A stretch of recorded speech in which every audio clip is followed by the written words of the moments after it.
నేను నా లైఫ్లో చాలా కోరికలు కోరుకున్నా, అన్ని జెన్యూన్ కోరికలు.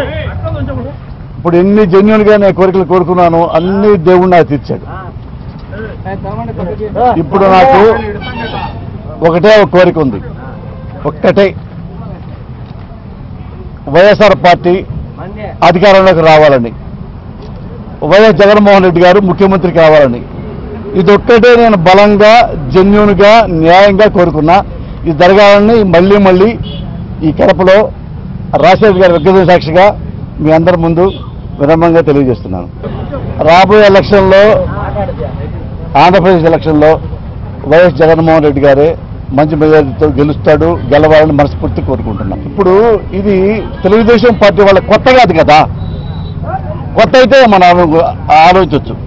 ఎన్టీ రామారావు గారి భార్య లక్ష్మీపార్వతి గారు, ఎన్టీ రామారావు గారి భార్య అంటే ఎంత గౌరవంగా చూడాలి, ఎంత వినయంగా, ఎంత గౌరవంగా మాట్లాడాలి.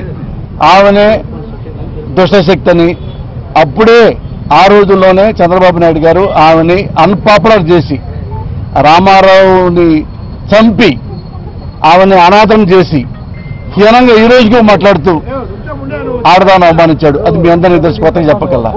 మళ్ళీ చిరంజీవి గారు పార్టీ పెట్టారు. చిరంజీవి గారు పార్టీ పెట్టిన తర్వాత చిరంజీవి గారి ఇంట్లో ఆడపడుచుల్ని ఎంత హీనంగా తెలుగుదేశం వాళ్ళు ఆ ఎలక్షన్లో మాట్లాడారో ఇప్పటికీ మీ క్లిప్పింగ్లు దొరుకుతాయి, ఇప్పటికీ మీ పేపర్లో దొరుకుతాయి.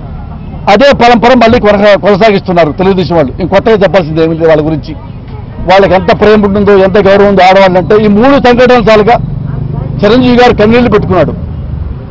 నేను రాజకీయాల్లోకి వస్తే నా కుటుంబం, నా ఇంట్లో ఆడపడుచులు ఏం మాట్లాడారు, వాళ్ళు ఎందుకు రోడ్డు మీద లాగటం అని చాలా చాలా బాధపడ్డాడు, కన్నీళ్లు పెట్టుకున్నారు. నేనే దాని సాక్షి.